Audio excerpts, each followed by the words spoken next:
Hello everyone, welcome back to the weekly market updates. I am Shouraya Khadgawat. This week was action-packed with a lot of important events. Right away from the Union Budget 2025, which had been represented on Saturday, the Finance Minister had made a historical announcement by giving 100% tax rebate up to the 12 lakh rupees of income per annum. And if you add 75,000 rupees of standard deduction to the salaried employees, the amount comes to be 12 lakh and 75,000.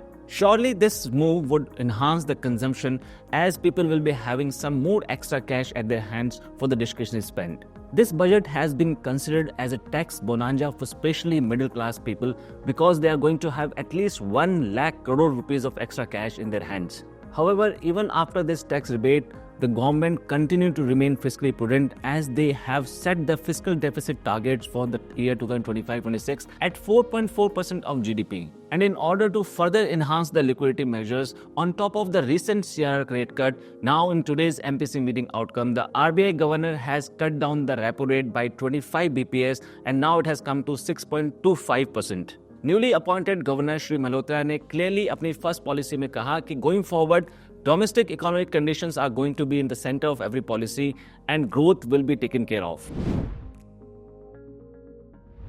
Now let's understand how the market behaved through the momentum indices. Even after the liquidity measures taken by the RBI and the tax rebate by Government of India, still the Indian markets have failed to regain the positive momentum. Nifty has remained in a tight range of 500 points with the lower side of 23,200 and upper side of 23,800. However, Bank Nifty has clearly outperformed Nifty as it has clocked more than 1.5% of gains on the week-on-week basis, and this positive momentum came in the Bank Nifty on the back of HDFC Bank, ICICI Bank and Kotak Mahindra Bank. वहीं broader indices की बात करें तो mid cap and small cap indices week-on-week basis पे flat बंद हुए.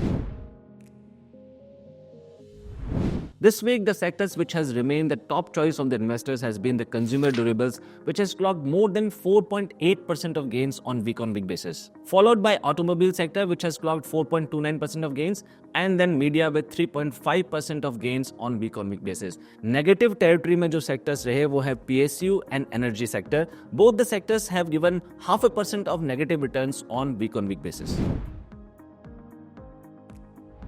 FIS की लगातार और भारी बिकवाली जारी है. हालांकि they have changed their stance just for a day and they become net buyers in the Indian markets. However, on week-on-week basis, they are still net sellers with the number of 10,000 crores. However, DIs have tried to match up their numbers, but this time they fall short and they have only bought 6,800 crore rupees of stocks in the cash market. If we see the FIS selling data on month-on-month basis, then in month of January, they have sold more than 87,000 crore rupees of stocks in the cash market and derivatives में भी उनकी position लगातार short बनी हुई है. In US markets, Dow Jones for this week has clocked 0.7% of positive gains, whereas Nasdaq has clearly outperformed and clocked 1.39% of positive gains on week-on-week basis. वहीं Dex Germany भी 0.95% के gains के साथ बंद हुआ. Talking about the important global events, the game of tariff war has begun in full swing. As already declared, Donald Trump has started this war by putting tariffs on Mexico and Canada with the tune of 25%.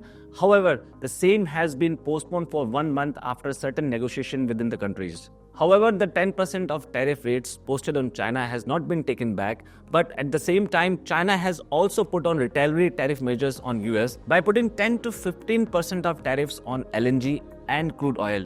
But at the same time, China has also left some space for negotiation as these tariffs are going to be effective by 10th of February. Considering all these developments and back and forth on the tariffs, it seems that Donald Trump is using tariff strategies to get the favorable deals from the countries. And this is going to be very interesting to watch how these strategies pans out with different countries. Let's consider the action in commodities. For this week also in precious metals, gold and silver both have clocked positive gains with more than 3% on week-on-week basis. वहीं crude oil ने अपनी downward trajectory को जारी रखा और इस हफ्ते week on week basis पे 2% के नेगेटिव रिटर्न्स पोस्ट किए.